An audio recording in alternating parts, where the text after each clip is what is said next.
Oke, Bismillahirrahmanirrahim. Assalamualaikum warahmatullahi wabarakatuh. Waalaikumsalam warahmatullahi wabarakatuh. Warahmatullahi wabarakatuh. Alhamdulillah, syukurillah, wassalatu wassalamu ala rasulillah wa ala alihi wa sahbihi wa man wala hawla wa la quwata illa billah. Rabbi israh li sadri wa yassir li amri wa hlul 'uqdatam min lisani yafqahu qawli ma ba'du. Alhamdulillah, atas izin Allah Ta'ala kita pagi hari ini bisa bersua walau via virtual.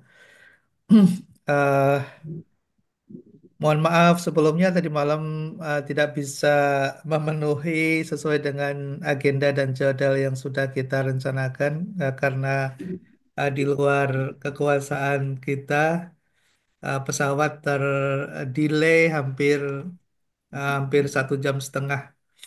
Jadi waktunya ternyata tidak tepat.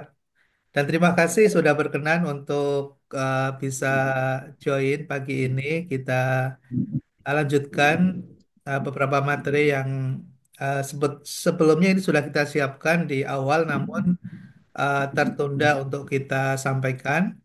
Karena materi ini menurut saya cukup krusial, urgent ya, urgent sekali karena ini kaitannya dengan bagaimana kita bisa mengungkapkan sesuatu argumentasi secara logik, secara terstruktur, sistematis, secara ilmiah.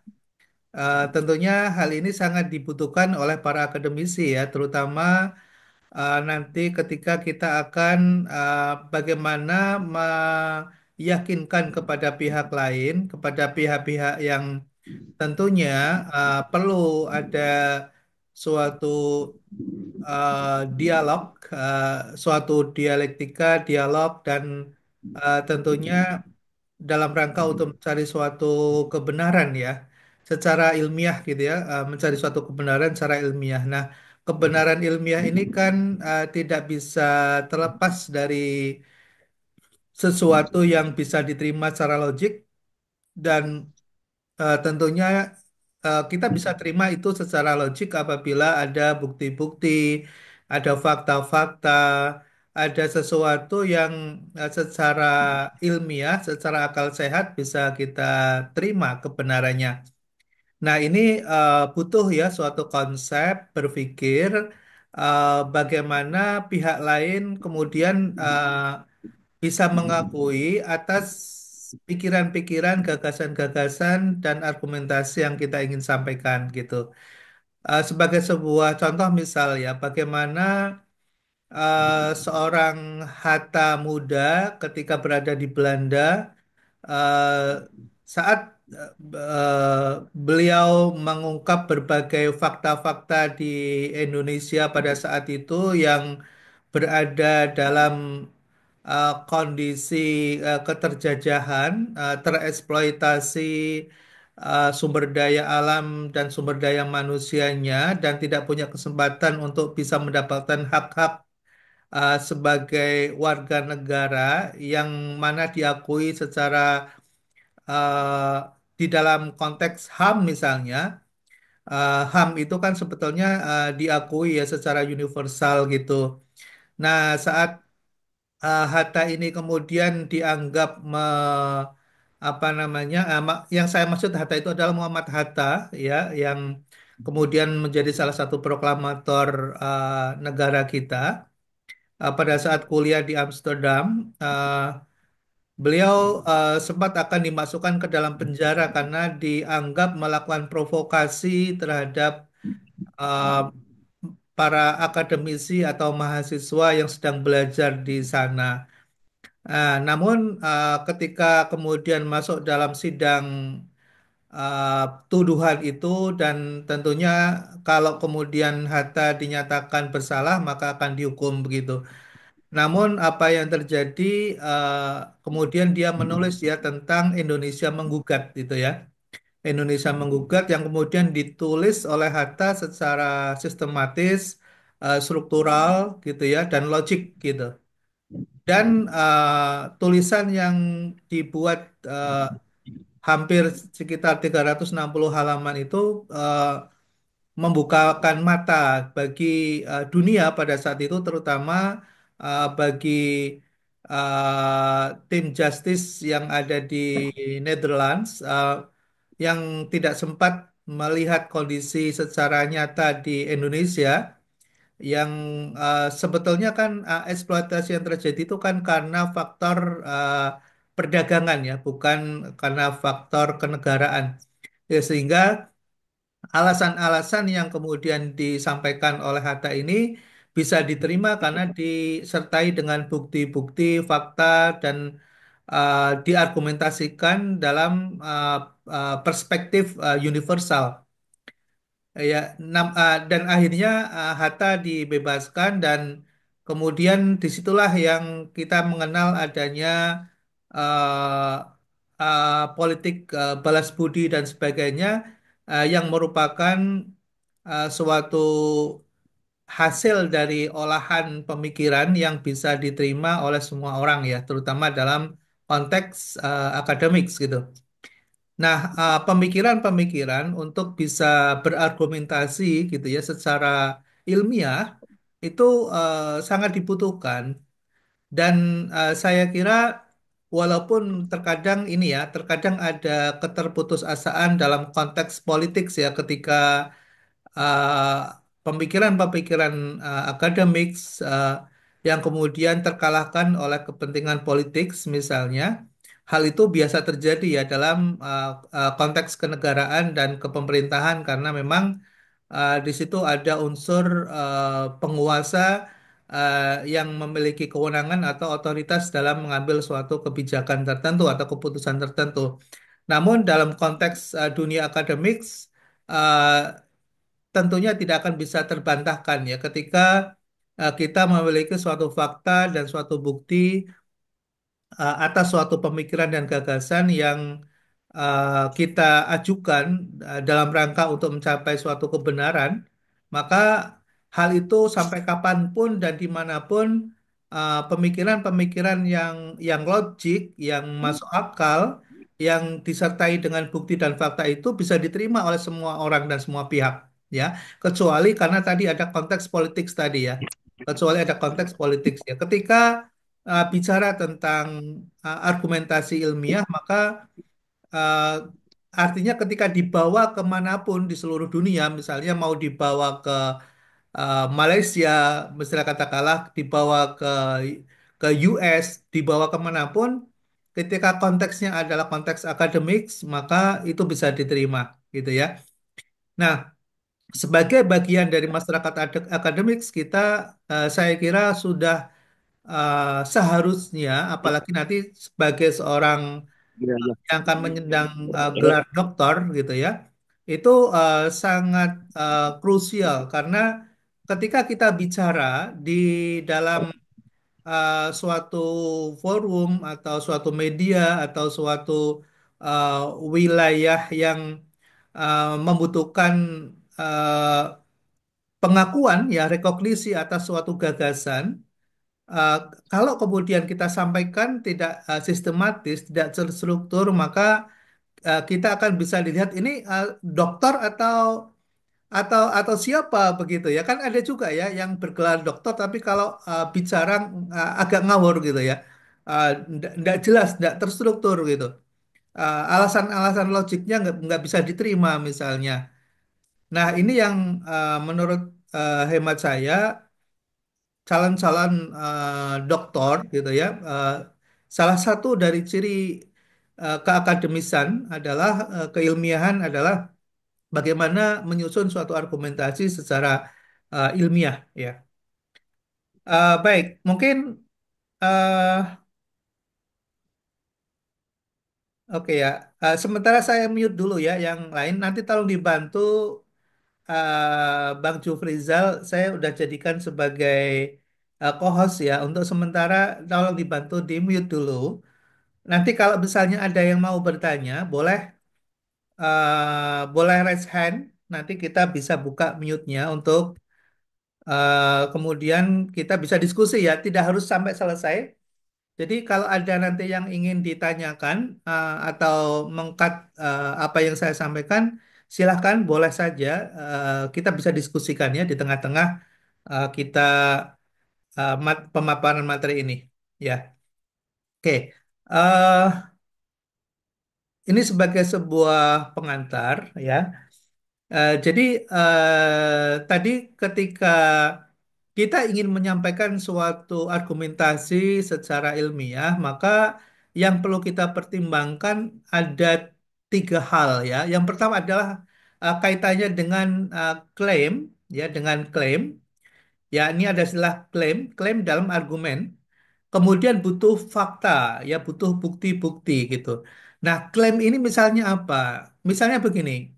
eh Nanti saya akan coba kasih contoh yang kebetulan di tahun 2024 ini saya diberikan tugas oleh salah satu kementerian untuk menyusun suatu naskah akademik ya tentang pembentukan Komite Nasional atau Komnas peningkatan literasi dan inklusi keuangan.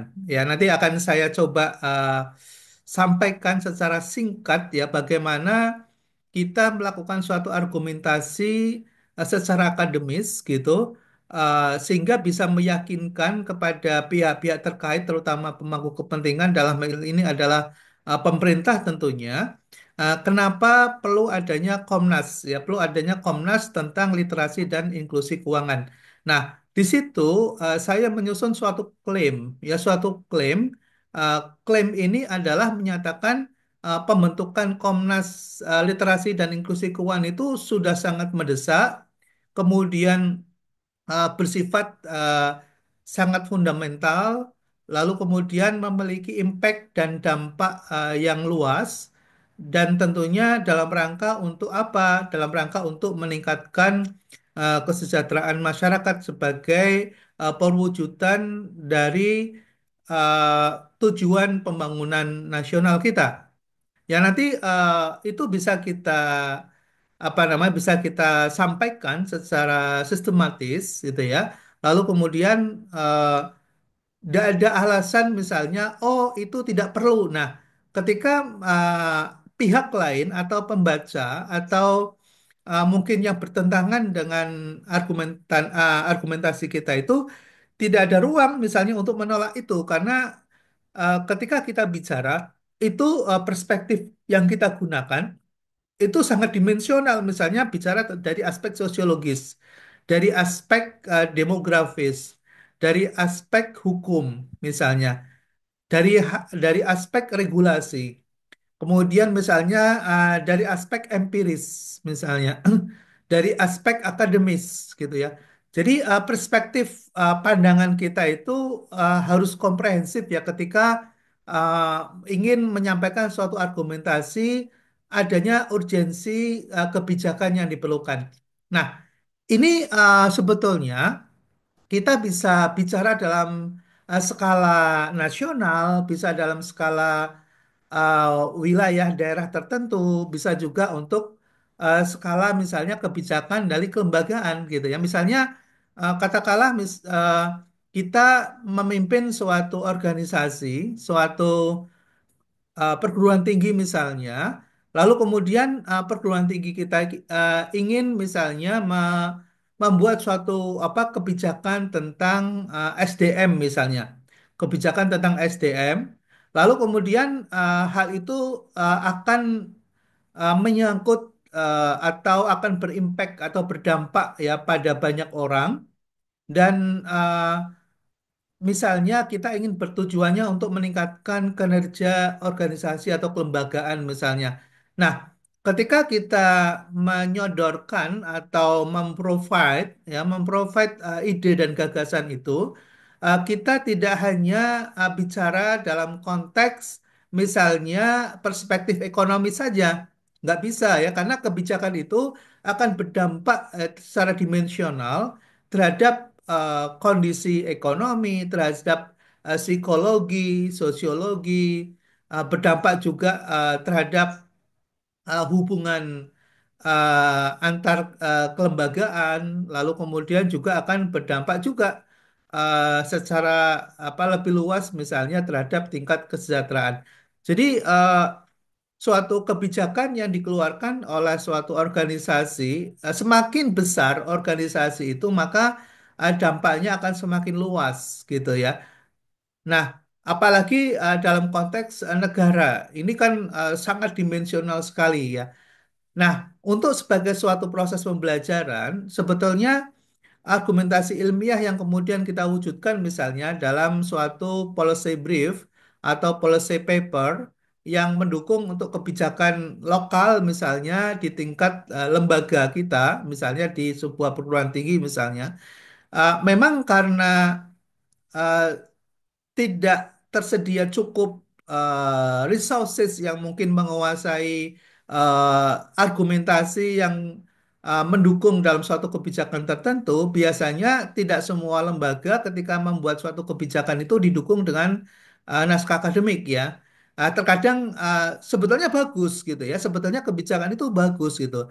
Dan hanya kemudian eh, apa namanya dikuatkan atau itu hanya dimiliki insight itu hanya oleh si pemilik policy maker saja gitu.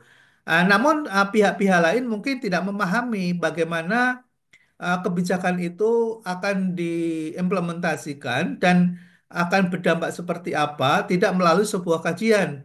Nah, itu seringkali terjadi, tapi kita terkadang memaklumi itu ya karena di dalam internal organisasi tidak cukup resources untuk membuat naskah akademik atau membuat suatu policy brief atau policy paper yang mendukung kebijakan para pemimpin kita gitu.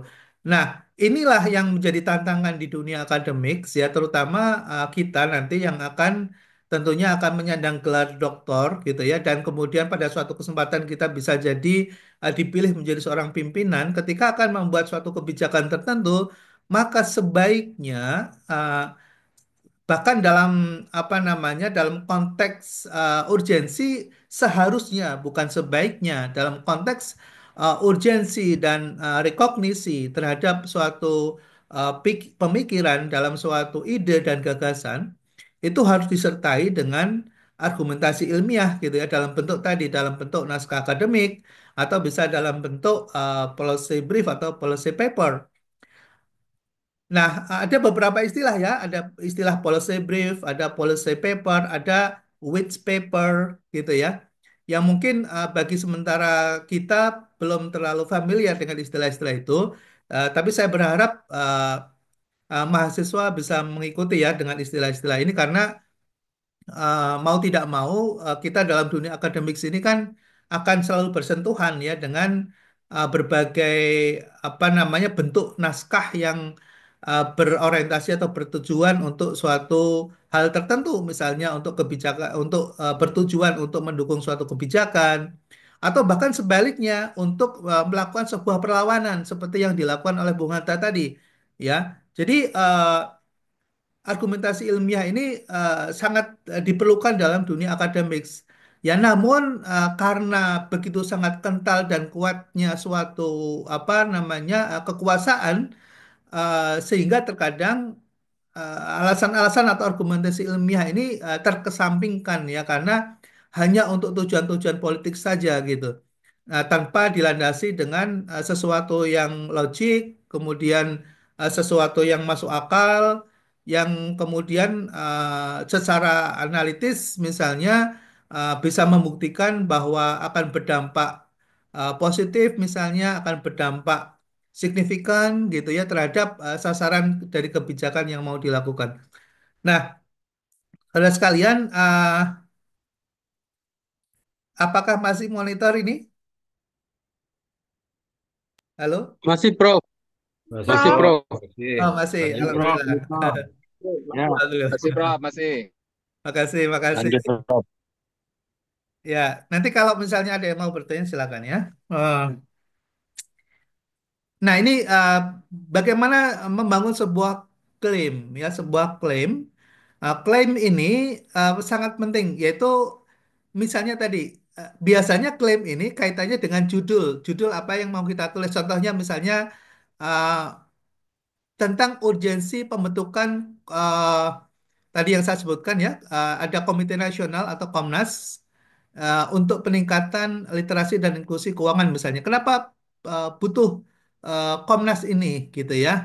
Sebagaimana yang kita tahu ini sebagai sebuah argumentasi saja eh, secara verbal gitu ya. Nanti secara teks ada, namun saya nggak bisa share contohnya karena ini menjadi naskah negara dan mungkin saya nanti akan bisa tunjukkan aja secara selintas apa isi dari naskah akademik tentang urgensi pembentukan Komite Nasional ini gitu ya. Secara selintas misalnya begini, kita bisa mengatakan bahwa uh, kesejahteraan atau peningkatan pendapatan seseorang atau tingkat uh, kekayaan yang dimiliki oleh warga negara atau kalau kita bisa simpelkan lagi misalnya pendapatan per kapita seseorang itu sangat dipengaruhi dengan profesi dan accessibility gitu ya. Profesi dan accessibility. Kenapa ada dua kata kunci tentang profesi dan accessibility? Bisa saja dia memiliki profesi yang cukup bagus, katakanlah seorang dokter misalnya. Tapi ketika kemudian dia tidak punya accessibility atau tingkat akses ya terhadap berbagai potensi, misalnya potensi apa? Misalnya potensi ekonomi, potensi politik, potensi sosial, potensi demografis, potensi uh, misalnya ke potensi ekonomi dan seterusnya, begitu bisa jadi seorang yang memiliki profesi yang sama, namun dari dalam tingkat pendapatan per kapitanya bisa berbeda-beda gitu ya. Yang membedakan itu tidak hanya sekedar karena ekspertisnya saja, karena keahliannya saja, tapi juga karena aksesibilitas yang dimilikinya. Nah, salah satu aksesibilitas itu adalah bagaimana aksesibilitas terhadap sektor keuangan gitu ya. Accessibility to finance ya, bagaimana kita bisa berhubungan dengan akses keuangan. Nah, akses keuangan itu kan banyak sekali. Contoh misalnya akses untuk mendapatkan pembiayaan, ya akses to financing atau akses to fund ya, atau akses to save atau akses to investing ya, akses bagaimana kita bisa berinvestasi dengan risiko yang rendah namun bisa menghasilkan return yang baik misalnya. Lalu kemudian bagaimana kita bisa mendapatkan misalnya sumber-sumber pembiayaan dalam melakukan usaha yang kita lakukan misalnya. Lalu ternyata dalam realitanya bahwa setiap usaha itu membutuhkan pembiayaan. Dalam setiap usaha itu membutuhkan modal, membutuhkan kapital. Sebagai contoh misalnya, katakanlah seorang dosen atau tenaga pendidik gitu ya, dia bisa mendapatkan akses untuk meningkatkan strata pendidikannya lebih tinggi lagi. Sebetulnya banyak potensi, bisa dapatkan beasiswa, dia bisa dapatkan pembiayaan, dia juga bisa misalnya ke perguruan tinggi melalui sebuah scholarship dan sebagainya itu atau internship misalnya banyak sekali ya seperti magang dan sebagainya. Dia bisa bekerja sambil kemudian belajar dan kuliah di luar negeri dan seterusnya itu. Nah, lagi-lagi ini bicara tentang akses. Nah, Nah, artinya begini, bahwa setiap orang dia bisa meningkatkan kapasitas dirinya dalam konteks pendapatannya, kesejahteraannya itu tergantung terhadap tadi accessibility tadi. Nah, PBB mengatakan bahwa Perserikatan Bangsa-Bangsa dalam sebuah dokumentasi dalam paper ya dia membuat sebuah state itu ya bahwa uh, ti- tingkat kesejahteraan masyarakat uh, di dimanapun di seluruh dunia itu akan sangat dipengaruhi oleh aksesibilitas terhadap akses keuangan. Jadi akses keuangan itu menjadi salah satu kunci bagi setiap orang untuk bisa meningkatkan pendapatan per kapitanya, gitu ya. Nah, akses keuangan antara lain adalah modal. Makanya kemudian kenapa lembaga keuangan ini menjadi salah satu urat nadi dalam sistem perekonomian di suatu negara, gitu ya. Nah, ternyata dalam kenyataannya tidak setiap orang punya akses itu, ya. Tidak setiap orang memiliki akses itu. Bagaimana usaha mikro dan kecil misalnya dia bisa meningkatkan usahanya dengan keterbatasan modal yang dia miliki. Maka untuk bisa meningkatkan itu, maka dia butuh akses untuk mendapatkan pembiayaan. Contoh, nah di dalam konteks microfinance, ternyata tidak hanya financing saja, termasuk juga bagaimana dia memiliki pengetahuan bahwa saving, menabung itu sangat urgent gitu ya, untuk kebutuhan dia secara mendadak dan untuk kebutuhan dia dalam jangka panjang, misalnya untuk dana pensiun dan sebagainya, termasuk juga pengetahuan tentang insurance ya, tentang insurance. Tentang bagaimana ketika dia sakit, ketika dia tidak bisa bekerja secara normal, ketika misalnya dia di hari tua gitu ya, orang-orang yang tidak memiliki akses pengetahuan terhadap keuangan, dia merasa itu tidak penting gitu ya. Nanti nanti sajalah biarkan Tuhan yang mengatur. Nah, kadang ada kepasrahan bagus sih, apa namanya, pasrah, namun bagaimana kemudian kita bisa mengatur diri kita sesuai dengan kemampuan dan ikhtiar maksimal yang bisa kita lakukan untuk kebaikan kita saat ini dan di masa yang akan datang, butuh adanya suatu perencanaan. Kan kita semua semua tahu gitu ya bahwa uh, ada ma qaddamat selihot gitu ya, apa yang sudah kita rencanakan untuk masa depan kita nanti gitu. Nah, tidak setiap orang paham itu gitu. Maka kemudian itulah yang saat ini apa namanya mendera masyarakat kita yang kemudian terjebak dalam pinjaman online misalnya.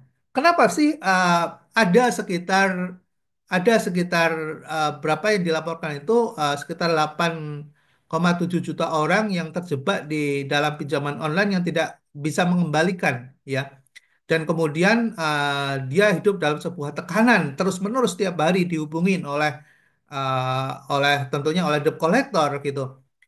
Nah, kenapa bisa terjebak di situ? Karena tadi eh, antara literasi dengan inklusi itu tidak ada keseimbangan.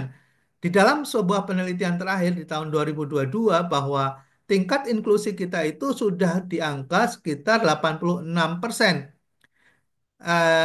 Diprediksikan di tahun 2000, di akhir 2023 kemarin itu sudah di angka 90%. Artinya bahwa setiap 100 penduduk kita di Indonesia ini sudah sekitar 90% itu dia mendapatkan pembiayaan atau pinjaman. Ya, dia bisa mendapatkan pinjaman ya ke lembaga keuangan. Apakah itu ke koperasi, apakah itu ke pinjol tadi, atau ke lembaga keuangan formal yang lain. Namun demikian, di dalam apa namanya survei tentang literasi keuangan, ternyata tidak lebih dari 50% atau di angka 46% itu yang memiliki literasi keuangan yang baik, gitu. Selebihnya dia tidak memahami, tidak mengetahui tentang literasi keuangan. Apa yang dimaksud dengan literasi keuangan? Literasi keuangan itu adalah mereka yang bijak memahami dan mengetahui tentang kebutuhan keuangan dia dan tentang bagaimana dia mengelola keuangannya dan sekaligus bagaimana dia bisa meningkatkan sumber-sumber pendapatan bagi dirinya. Nah, tidak semua orang memahami itu, bahkan mungkin barangkali kita yang dianggap sebagai masyarakat akademis ini juga tidak memahami bagaimana mengelola keuangan yang benar, misalnya. Nah, itu katanya dengan literasi keuangan. Nah, masyarakat tidak lebih dari separuh itu tidak paham tentang itu. Dia taunya adalah untuk memenuhi kebutuhan dirinya itu dengan cara tadi ada debt trap, ada gaps gitu ya antara pendapatan dan pengeluaran. Bagaimana pengeluaran dia tidak bisa dia kendalikan gitu ya. Lalu kemudian pendapatan dia terbatas, namun pengeluarannya dia tidak bisa mengendalikan, akhirnya untuk memenuhi kebutuhan itu dia harus meminjam atau mengambil sumber daya dari pihak lain. Nah, itulah yang kemudian mendarat sebagian besar masyarakat kita, gitu.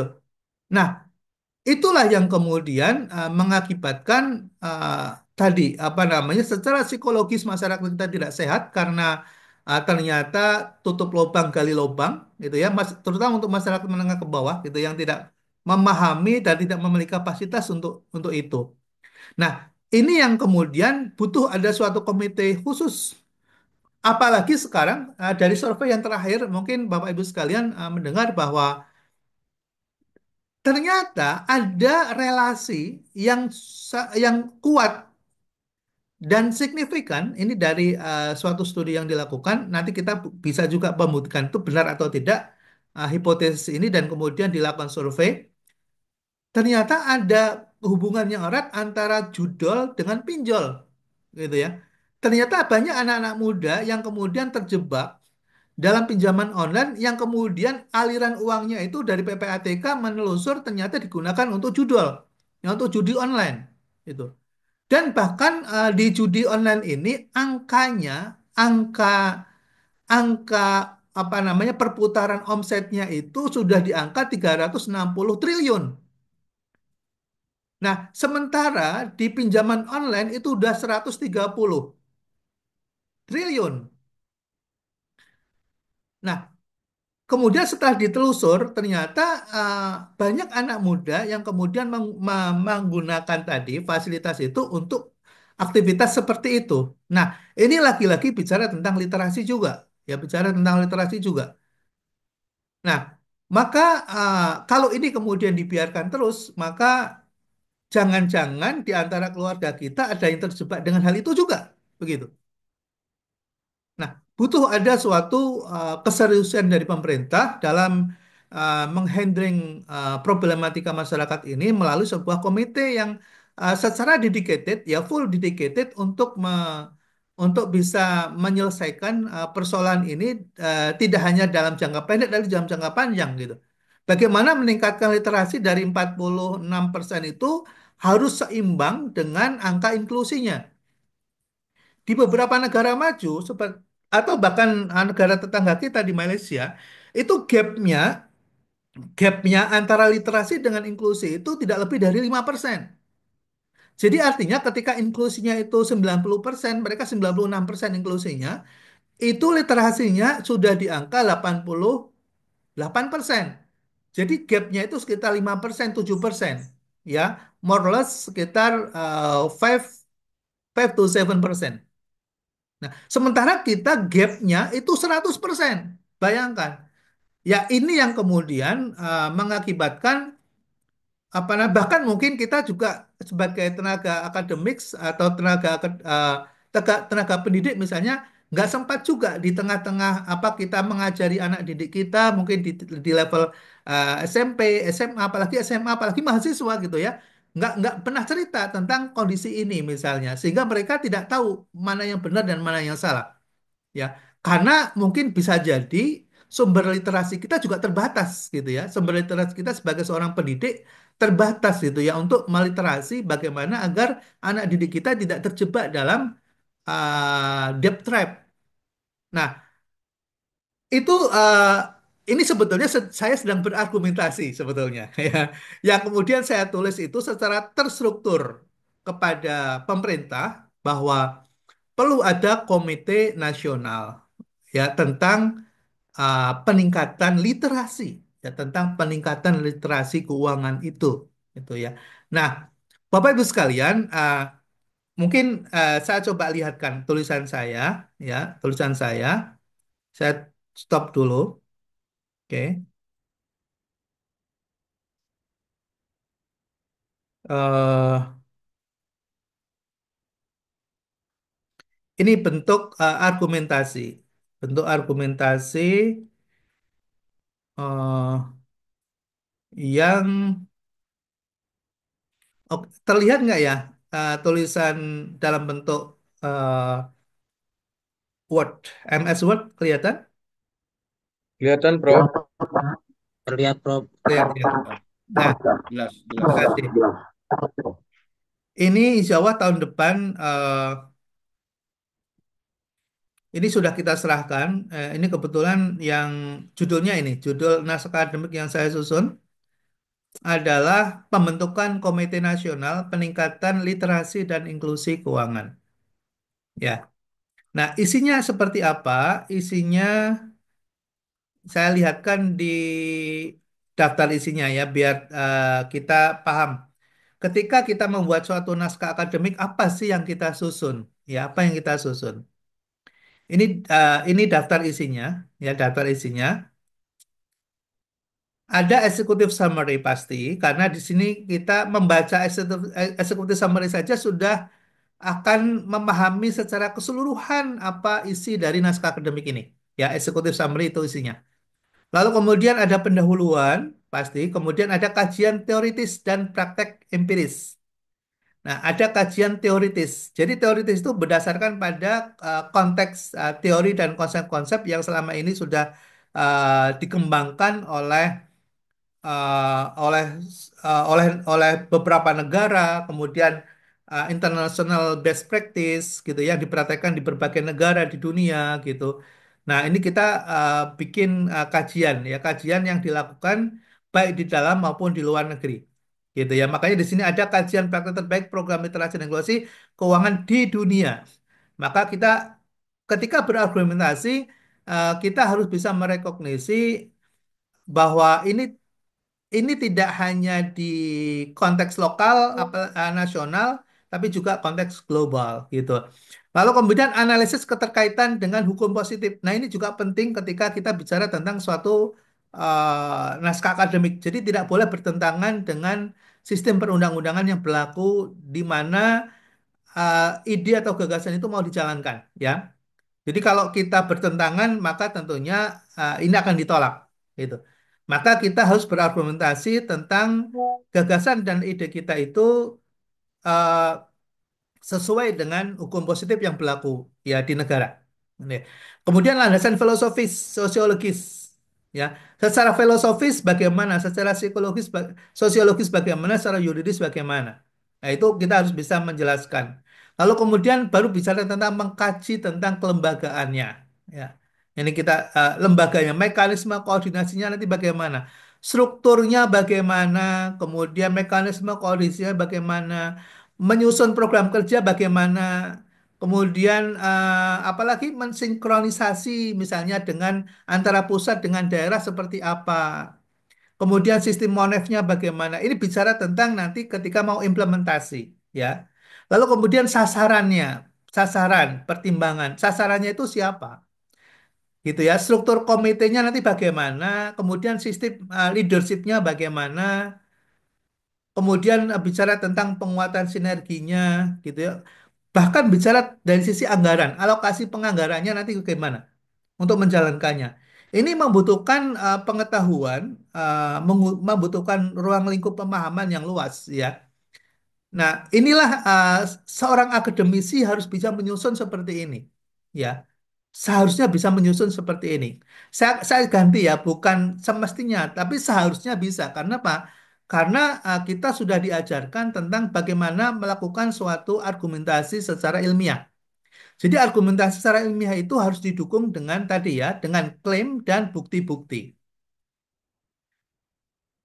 Nah, Bapak Ibu sekalian, ini isinya berapa sih? Kurang lebih yang saya susun ini sekitar 158 halaman ya, 158 halaman. Nah, kalau totalnya sekitar 232 halaman itu berisi juga dengan tabel-tabel, kemudian tadi ya bukti-bukti ya. Jadi kan ada klaim, kemudian ada bukti, dan kemudian ada solusi. Ada solusinya. Ya, ada pembahasannya, ada solusinya. Solusi yang kita berikan. Nah, solusi yang kita berikan itulah yang kemudian disebut dengan policy paper.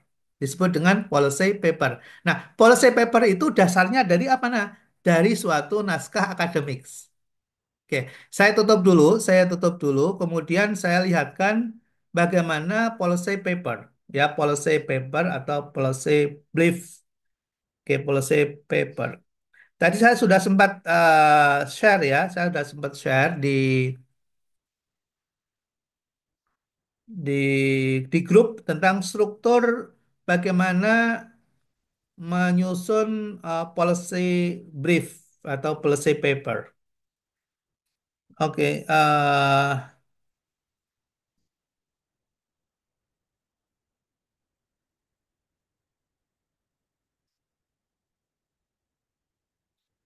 apakah sudah terlihat di slide? Sudah, Sudah, Prof. Prof. Nah, sudah ya. Nah, ini Enggak, Prof. contoh policy brief ya. Ini yang nanti karena begini, naskah akademik itu sangat panjang, ya sangat panjang. Dan kemungkinan kecil untuk dibaca secara seksama oleh para pengambil kebijakan, oleh anggota dewan misalnya, atau oleh menteri. Untuk membaca secara keseluruhan pasti nggak akan punya waktu. Gitu, intinya begitu. Lalu bagaimana agar bisa memahami secara substansional terhadap suatu naskah yang kemudian bisa diterima secara logik, secara ilmiah. Maka kita buatkan yang namanya policy brief atau policy paper. Ini berisi kurang lebih maksimal 10 halaman. Jadi, kalaupun nanti akan di apa baca oleh para pengambil kebijakan itu butuh waktu sekitar tidak lebih dari 30 menit. Jadi misalnya sambil ngopi-ngopi gitu ya. Ngopi pagi gitu, dia bisa baca dan selesai dan langsung paham gitu ya, dan langsung paham. Jadi tidak perlu waktu berjam-jam apalagi berhari-hari untuk mempelajari suatu naskah akademik. Nah, naskah akademik itu kemudian diringkas dalam suatu policy paper. Nah, ini yang kemudian dibaca oleh menteri, oleh anggota dewan, kemudian oleh para tenaga ahli gitu yang akan memberikan apa sumbang pemikiran dan menjelaskan kepada menteri ya, kepada para pengambil kebijakan gitu. Nah, isinya apa? Isinya adalah pertama ringkasan eksekutif, ya ringkasan eksekutif. Nah, di sini coba kita baca. Ini ada sekitar 6 halaman ya, sangat ringkas dari 262 halaman tadi yang saya susun dalam naskah akademik itu diringkas cuma 6 halaman saja gitu. Nah, 6 halaman pun biasanya kalau mereka tidak cukup untuk apa namanya membaca secara keseluruhan, baca hanya 2 paragraf aja. Nah, paragraf ini coba kita baca nih, ringkasan eksekutif. Literasi dan inklusi keuangan memiliki peran vital dalam meningkatkan kesejahteraan masyarakat, mengurangi kesenjangan ekonomi, dan memperkuat stabilitas keuangan nasional.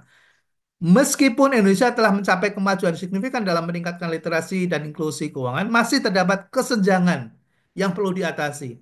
Hasil Survei Nasional Literasi dan Inklusi Keuangan sejak tahun 2022 menunjukkan indeks literasi keuangan sebesar 49,68% dan inklusinya 85,10%. Nah, ini yang saya ceritakan tadi, gapnya itu hampir separuh, gitu.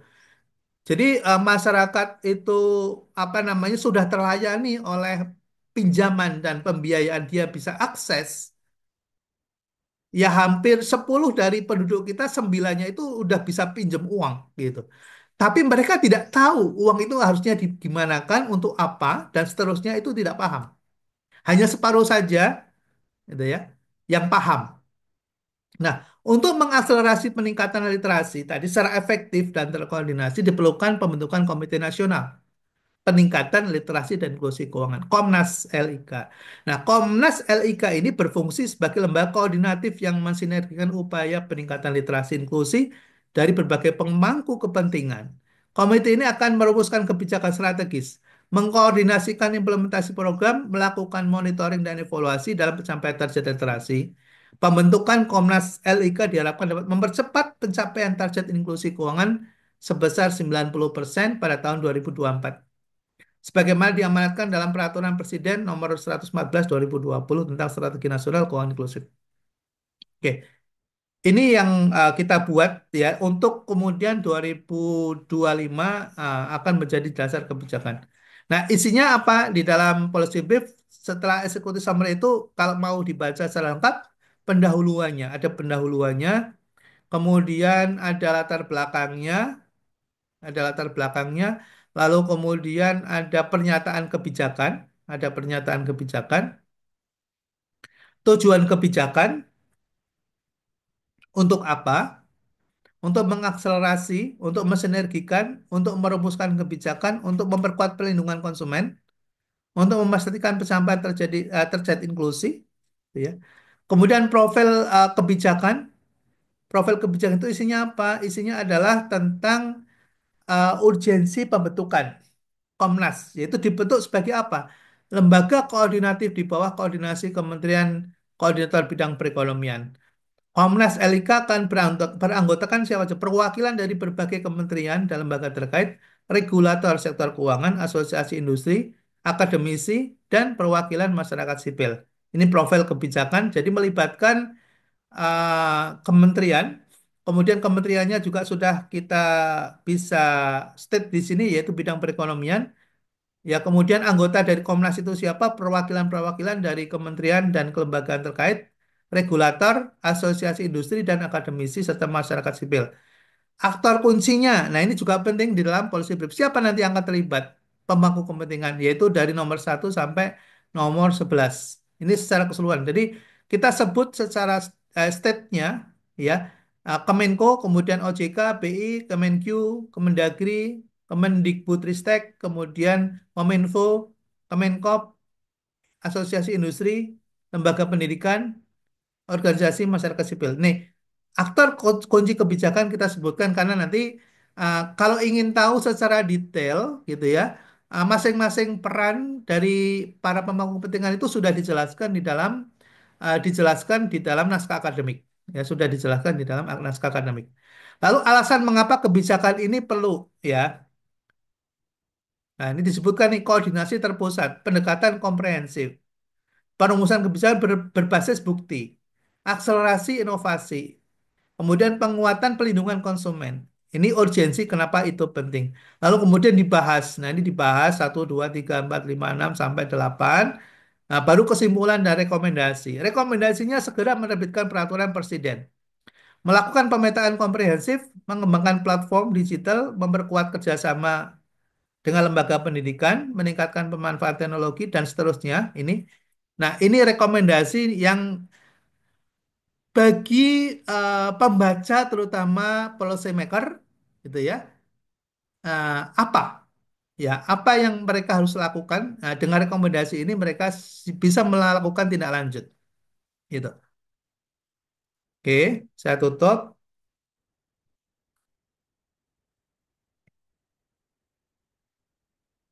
Apa bisa ini dijelaskan? Mohon maaf ya, saya agak cepat.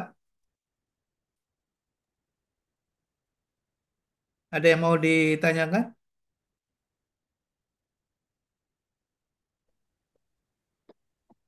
Ya, Prof, izin Prof. Ya, silakan, Bang. Eh, jadi dalam membuat paper, kita harus berangkat dari klaim dalam argumen. Eh, Mungkin boleh dikoreksi, Prof. Apa namanya? Yang saya pahami, klaim dalam argumen itu adalah pernyataan utama kita, yang didukung oleh bukti ataupun naskah akademik. Eh, Seperti dan saya tangkap juga dari Prof, apa namanya, eh, apa namanya ya, eh, menjelaskan tadi. Jadi setiap klaim argumen tadi itu punya apa namanya, pendukungnya. Seperti data di lapangan, kebutuhan masyarakat. Apa apakah klaim-klaim tersebut disebut dengan pernyataan pendukung, Prof? Itu yang pertama. Yang kedua, tentang eh, apa namanya tadi, policy paper ya, yang terakhir tadi. Eh, jadi saya melihat policy paper itu kayak hampir long abstrak ya, Prof. Long abstrak. Eh, Bukan abstrak, tapi long abstrak. Apakah benar seperti itu, Prof? Terima kasih. Oke, Bang Jov, terima kasih. Jadi di dalam penulisan ilmiah itu menggunakan apa terutama untuk argumentasi itu menggunakan piramida terbalik ya, menggunakan piramida terbalik. Kalau di dalam skripsi atau disertasi itu menggunakan model piramida ya, menggunakan model piramida. Jadi suatu judul kan dibuat seperti ini ya. Jadi judul kemudian dijelaskan semakin lebar penjelasannya gitu ya. Dengan apa bukti analisis dan sebagainya, analisis pembahasan dan sebagainya itu menggunakan piramida. Tapi kalau kita membuat suatu policy brief itu dibuat terbalik ya, piramida terbalik. Kenapa? Karena isinya itu adalah rekomendasi yang itu adalah klaim. Rekomendasi itu sebenarnya klaim. Misalnya gini, butuh pembentukan komite nasional gitu ya. Ya, butuh kemudian misalnya butuh adanya koordinasi, ya koordinasi antar kelembagaan misalnya. Butuh adanya koordinasi yang terpusat misalnya. Nah, itu adalah klaim-klaim di mana hasil rekomendasi itu adalah sebuah pembahasan yang sangat panjang sebelumnya. Gitu, ya. Nah, karena itulah yang kemudian dibaca oleh para policy maker di ujungnya tadi. Rekomendasinya apa? Terkadang tubuhnya tubuhnya itu tidak kebaca karena tadi waktunya sangat perlu butuh waktu, text time ya. Butuh waktu yang panjang untuk baca itu. Nah, dia baca klaim saja. Ya, dia baca klaimnya saja. Nah, biasanya para asisten, para pembantu, apakah itu tenaga ahli atau misalnya ada eselon di bawahnya gitu ya, para pengambil kebijakan suruh membaca itu untuk mengkritisi itu. Ya, tapi para policy makernya sendiri bacanya itu di ujungnya itu. Rekomendasinya apa? Itu. Ya, makanya kemudian agak berbeda antara penulisan untuk tujuan suatu apa namanya pembuktian analisis misalnya seperti sebuah skripsi yang membangun suatu teori baru atau ingin membangun sebuah apa pendapat baru gitu ya. Ah, itu berbalik. Ya sementara gitu Eh, lanjut. ini Prof, sedikit lagi Prof. Tetapi kita berangkat dalam menulis itu, kalau tidak salah saya tangkap Prof, itu berawal dari klaim dalam argumen. Eh, Kalau menurut pendapat saya Prof, kalau berangkat daripada klaim dan dalam argumen, dalam menuliskan diawali oleh klaim dulu Prof. Klaim dalam argumen, ataupun pernyataan utama kita. Seolah-olah mungkin salah saya Prof. Seolah-olah itu memang piramida Prof. Jadi langsung mengerucut, baru dia nanti melebar. Karena kita berangkat daripada klaim. Apakah bukan seperti itu Prof? Ya, biasanya klaim itu ditunjukkan di judul ya, di judul. Itu klaim. Ya, itu klaim. Nah, cuma klaim yang berisi suatu policy brief atau policy paper itu kan tujuannya untuk paper itu memberikan suatu rekomendasi, gitu ya, suatu rekomendasi. Nah, itulah yang kemudian para pengambil kebijakan dia lihatnya di ujungnya, bukan di hulunya. Gitu. Ujungnya apa? Tindak lanjutnya apa? Gitu. Ya, Berarti kalau kita menulis disertasi boleh nggak Prof? Kita apa namanya mengandung klaim itu di judul disertasi Prof? agak berbeda ya, agak berbeda karena dalam disertasi itu kan suatu apa namanya suatu pembuktian ya suatu pembuktian bukan suatu klaim karena apa karena isinya itu kan hipotesis atau ingin membuktikan sesuatu ya ingin membuktikan sesuatu ya agak berbeda makanya saya sampaikan tadi berbeda misalnya gini uh, contoh misalnya analisis kebijakan kurikulum uh, MB misalnya Merdeka Belajar misalnya. Nah, kita kan di situ bicara tentang menganalisa, ya bicara tentang menganalisa. Jadi kita belum bisa mengklaim itu, ya belum bisa mengklaim. Ya, jadi berbeda. Jadi argumentasi ilmiah itu adalah kita tadi kita punya suatu pendapat, suatu klaim, lalu kemudian kita ingin buktikan itu. Tapi kalau riset atau studi itu untuk mencari suatu kebenaran, berbeda. Ya. Nah, untuk mencari suatu kebenaran, maka kita untuk melakukan suatu riset itu tidak harus kemudian uh, apa namanya hipotesis kita itu harus benar. Kalau argumentasi ilmiah itu kita harus betul-betul punya keyakinan bahwa apa yang kita argumentasikan itu benar, gitu, Pak Jul. Klaimnya adalah itu benar, gitu. Bedanya di situ. Tapi kalau kita studi atau riset itu bisa aja muncul hipotesis saja dulu, dugaan aja. Benar apa salah kita nggak tahu. Nanti kita tahu setelah kita lakukan research. Ya, Setelah kita lakukan riset, baru kita tahu. Gitu. Ya, udah jelas ya, Bang Jum ya? Siap, Prof. Ya, Sudah, Prof. makasih, makasih. Makasih, Prof. Ya, sami-sami. Iya, Bang Insan, siap, Prof. Oh, oh, Pak Zahid dulu aja, Pak. Silakan Pak Zahid. Pak Jahit. Mangga, Makasih. Bang, mangga. Assalamualaikum, Prof. Terima Salam, kasih, Prof. Warahmatullah. Kalau kita membuat paper itu kan ada klaim dan sebagainya. Terus kemudian ada produk yang akan di apa dihasilkannya. Itu kan pasti ada eh, apa tanggapan kontra gitu. Jadi tidak semuanya itu pro gitu. Iya, Tapi ada kan tanggapan kontra argumen lah bahasanya itu kan. iya, Kontra. Nah, bagaimana cara menghadapi kontra argumen dari paper kita itu gitu. Terima kasih, Prof.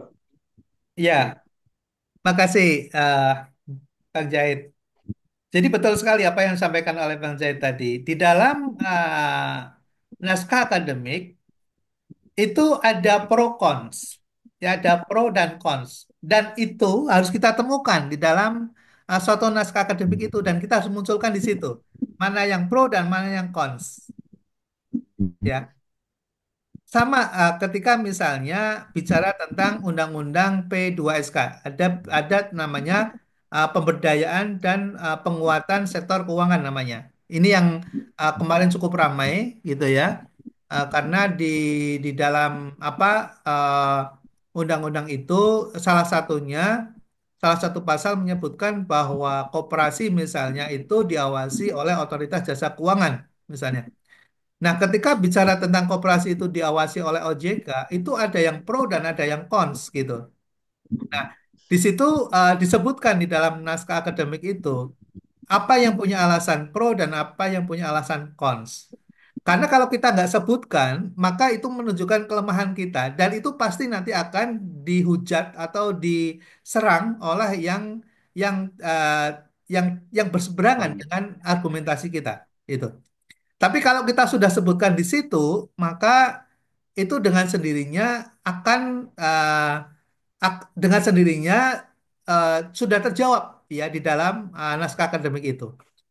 Ya, jadi kevalitan, reliability, kemudian validitas, termasuk kredibilitas dari suatu naskah akademik itu akan sangat ditentukan tadi oleh argumentasi yang kita buat secara komprehensif di dalam naskah itu. Ya kurang lebih seperti itu, Bang. Kait. Jadi tentang yang pro kontra sudah dimasukkan di paper ya, Prof. Dimasukkan di paper, betul. Di dalam naskah akademik. Terima Ya, kasih, Prof. ya, sami-sami. Cuma tadi, mohon maaf ya, di dalam apa di dalam paper, policy paper itu tidak perlu lagi dimunculkan. Itu dimunculkan di naskah akademiknya. Nah, ketika nanti ada suatu apa namanya misalnya perbedaan pemikiran misalnya, maka kembali merujuk kepada naskah akademik. Nah, di dalam naskah akademik itulah kita udah siapkan jawaban itu. Itu. Iya. Terima kasih, Prof. Ya, sami-sami, Bang. Ya, Bang Isan silakan. Eh, Terima kasih, Prof. Mohon izin. Eh, niatan saya sebagai pribadi itu kan disertasinya tentang manajemen aset, Prof. Di lembaga pendidikan Islam. Nah, salah satunya memang target objeknya nanti SMA atau SMK Muhammadiyah di Jakarta Timur. Kebetulan kami di Jakarta Timur. Yang menjadi persoalan kemudian ini, Prof, sebelum kita melakukan riset dan sebagainya itu kan memperbanyak dulu literasi atau literatur. Nah, saya sudah mencek di Google Cendikia, apa karena saya belum paham dan sebagainya, itu PDF tentang disertasi itu sangat sedikit. Kalau seandainya ada jalan untuk arahan Prof atau website atau apa sebagainya tentang tema yang kami ambil ini, yang kaitannya juga mungkin Prof sebagai adalah dari ekonom begitu, tentang aset lembaga pendidikan Prof. Dan yang kedua, dari pengalaman Subagio, Prof, kalau kita membaca suatu disertasi atau artikel dari para peneliti-peneliti, eh, untuk bukan mempersingkat sih bahasanya, mungkin supaya cepat mendapatkan inti dari artikel itu, oh, tips atau caranya gimana Prof yang lebih lebih ini kan nggak mungkin 200 halaman atau 300 halaman kita baca gitu Prof. Di bagian apakah bab tertentu yang dicek atau di metopennya atau di kesimpulan atau sebagainya. Nah, dua itu saja Prof yang perlu memang ingin kami tanyakan ke Prof yang sudah banyak melintang di dunia akademik ini. Terima kasih Prof. Assalamualaikum warahmatullahi wabarakatuh. Waalaikumsalam warahmatullahi wabarakatuh. Bang Ihsan, appreciate ya, saya appreciate sekali dengan ada keingintahuan dan sekaligus mencoba untuk masuk dalam bidang irisan dengan finance, finance ya, dengan keuangan. Itu satu keberanian menurut saya dan jangan mundur ya, perlu terus mengeksplorasi dan mendalami itu. Dan saran saya gini, Bang Isan, jadi kalau mau melakukan suatu studi dalam suatu bidang tertentu, apalagi di bidang keuangan, keuangan itu selalu balancing, Bang Isan, selalu balancing, ya. Jadi nggak bisa kita mempelajari sesuatu tuh hanya sepihak saja. Nah, aset itu kan sepihak, aset itu sepihak. Oh, Nah, pihak yang lain apa? Namanya liabilities atau equities, ya. Namanya liabilities atau equities. Nah, itu ada dicerminkan di dalam suatu balance sheet namanya atau neraca. Ya, dalam satu neraca. Jadi kalau mau mengelola aset yang benar, itu harus tahu sumbernya. Sumbernya itu dari mana? Sumbernya itu dari equities. Equities itu ekuitas. Ekuitas itu apa? Ekuitas itu modal. Modal itu nanti akan sangat tergantung pada jenis lembaga yang memilikinya. Kalau itu adalah berupa yayasan misalnya, akan berbeda dengan perseroan, akan berbeda dengan oh, perseorangan. Nah, itu equities. Yang modalnya sumbernya dari mana itu. Lalu kemudian bicara tentang liabilities, karena tidak ada dan tidak mungkin suatu lembaga itu tidak punya hutang, Bang. Misal, ya. Bahkan kita sendiri aja, orang aja nggak akan mungkin lepas dari hutang, kan gitu. Mana sih ada orang yang perfect sempurna gitu ya, semua kebutuhan kita dapatkan dari pendapatan kita sendiri. Berarti suatu waktu akan butuh hutang gitu. Nah, lembaga juga begitu, ya. Makanya ketika bicara tentang pengelolaan aset, itu harus lihat dari sumbernya, dari mana aset. Dia nggak akan mungkin bisa mengelola secara secara balance, secara bagus kalau dia tidak mengetahui sumber-sumber dari aset itu diperoleh dari mana. Apakah dari hibah, apakah dari pemberian, apakah dari wakaf, apakah dari hasil apa pengelolaan kegiatan ekonomi komersial misalnya, ya. ataukah dari setoran para pemiliknya yang kemudian disebut dengan saham atau modal misalnya. Nah, kemudian yang kedua tadi dari liabilities atau dari uang. Dari pinjam dari mana? Ya, pinjam dari mana? Nah, pinjam ini pun harus diatur. Pinjaman jangka pendek, jangka menengah, jangka panjang. Jangan sampai misalnya pinjam jangka pendek digunakan untuk membangun infrastruktur jangka panjang. Misalnya. Ini biasanya nanti ada gaps ya, kesulitan untuk mengembalikan. Jadi kalau misalnya mau digunakan untuk bangun gedung, untuk infrastruktur, gunakan jangka menengah dan jangka panjang pinjamannya. 5 tahun, 10 tahun, 15 tahun gitu, yang panjang. Makanya kemudian ada istilah suku misalnya. Kenapa nggak membuka suku saja misalnya? Atau membuka wakaf tunai misalnya. Sumber-sumbernya itu. Nah, itu di dalam manajemen keuangan namanya ALMA, Bang Ihsan. Namanya ALMA. ALMA itu singkatan dari Asset and Liabilities Management. Nah, Oke, Alma. baca literasinya menggunakan Alma. Kebetulan saya ada buku Alma. Saya susun sendiri, saya buat sendiri Bang Isan. Silakan dibaca apa namanya buku saya itu bagaimana membuat keseimbangan antara aset dengan sumber-sumber pendanaan untuk membeli atau membelanjai aset-aset itu secara benar. Gimana mengaturnya? Siap, Prof. Ya, itu bicara tentang manajemen. Ya, bicara tentang manajemen. Nah, nanti apa yang nanti membedakan novelties yang akan disusun oleh Bang Insan misalnya. Nah, bagaimana kalau kemudian entitasnya ini adalah bukan entitas komersial misalnya. Entitasnya ini ada entitas sosial. Nah, itu nanti Oh, noveltiesnya akan silahkan Bang Insan nanti cari. Kalau entitas sosial, maka sumbernya sebaiknya bagaimana? Misalnya gitu, untuk bisa mengelola aset ini dengan benar. Jangan sampai kita punya aset kemudian digadaikan atau kita jadikan jaminan, lalu kemudian karena kita nggak bisa menyelesaikan kewajiban harus dijual asetnya. Contohnya mana? Contohnya UMT, Universitas Muhammadiyah Tangerang. Itu asetnya sebagian harus dijual tuh karena pinjam ke bank, lalu kemudian nggak bisa mengembalikan.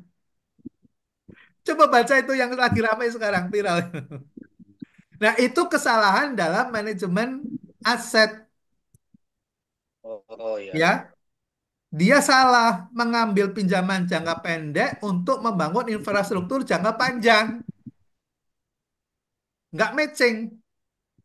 Itu namanya mismatch. Di dalam manajemen keuangan namanya mismatch. Namanya mismatch. Sementara gitu ya, Bang jadi Sen. Nah, tadi yang kedua ada pertanyaan apa? Gimana cara membaca secara cepat? Itu baca dulu abstraknya. Baca dulu abstraknya. Baca dulu abstraknya. Nah, setelah itu langsung tarik ke belakang. Baca kesimpulannya. Itu ingin cepat. kesimpulannya. Ya, kesimpulannya. Abstraknya baru tarik ke kesimpulan. Nah, kalau dalam kesimpulan itu perlu elaborasi, misalnya gini, di kesimpulan itu misalnya menyatakan bahwa misalnya eh, dia sebut misalnya salah satu kegagalan suatu organisasi dalam mengelola aset adalah tidak apa namanya mampu mengelola sumber-sumber pendanaan yang apa dilakukannya misalnya. Nah, ini maksudnya apa ini misalnya gitu ya. Ini kok apa kegagalan organisasi dalam mengelola aset itu karena ketidaktahuan atau tidak memiliki manajership-nya itu dalam konteks mengetahui tentang sumber-sumber apa pendanaannya misalnya. Nah, kalau ingin tahu itu elaborasi baru kemudian dilihat tuh pembahasannya. Ya, misalnya kita ingin tahu itu, baru lihat pembahasannya. Ini maksudnya apa sih gitu. Nah, lihat pembahasannya di situ.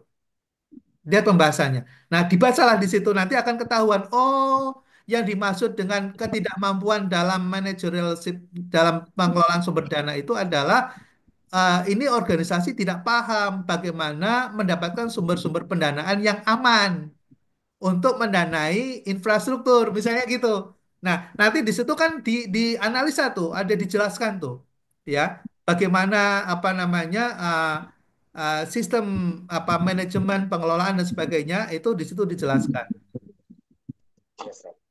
Oke, kurang lebihnya seperti itu ya, Bang Sen ya.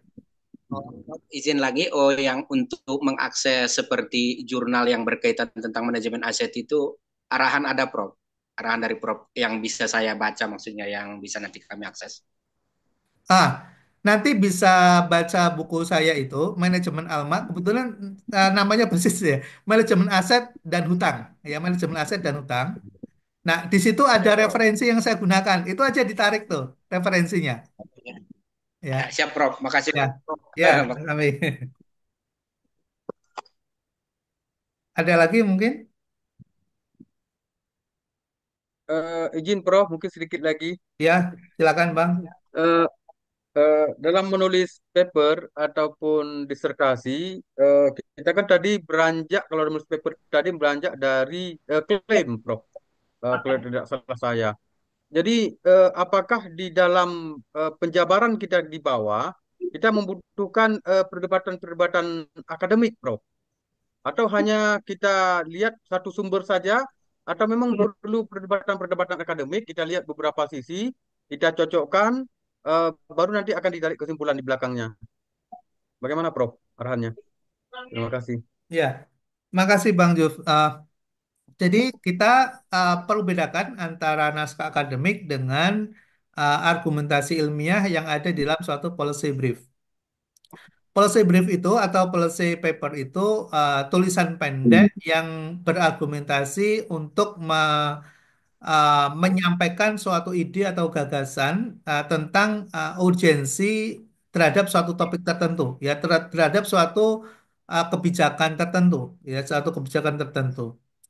Nah, ka- kalau yang kita ingin maksudkan adalah suatu naskah akademik yang di situ sangat komprehensif, maka tentunya alasan-alasan argumentasi kita itu harus melihat dari berbagai perspektif, Bang Jo. Jadi belum tentu secara empiris benar, tapi secara teoritis belum tentu benar, gitu. Atau mungkin dalam konteks empiris itu terjadi, tapi dalam konteks sosiologis misalnya itu bertentangan, misalnya. Nah, disitulah yang kemudian di dalam bab ya bab terutama dalam tinjauan uh, teoritik, tinjauan empiris itu uh, harus komprehensif. Seperti yang tadi sempat saya sampaikan, di dalam naskah akademik itu tidak ada celah bagi pihak lain menolak untuk menolak argumentasi kita itu. Apakah secara yuridis, secara hukum, secara perundangan yang berlaku, gitu ya, secara empiris, secara fakta seperti apa, lalu kemudian secara theoretical, apakah bertentangan dengan teori atau tidak, itu. Nah, itu dielaborasi di dalam naskah akademik. Gitu, Bang Jov. Prof. Ya, makasih. Bang Zakaria, ada yang mau ditanyakan? Masih mute? Masih Iya, mute? siap Prof. Maaf tadi baru bergabung Prof. Ini Prof terkait dengan apa kesimpulan Prof ya dalam sebuah disertasi gitu ya. Karena kan setahu saya atau yang pernah kita tahu bersama-sama itu idealnya kesimpulan itu seperti apa ya Prof? Karena ada yang menyampaikan ya kesimpulan itu adalah jawaban dari rumusan masalah yang kita ya saya iya, ya rumusan masalah yang kita buat. Tetapi kalau secara ilmiah sebenarnya seperti apa sih Prof untuk kesimpulan itu poin-poin intinya ya. Itu yang pertama. Yang kedua terkait dengan abstrak ya Prof.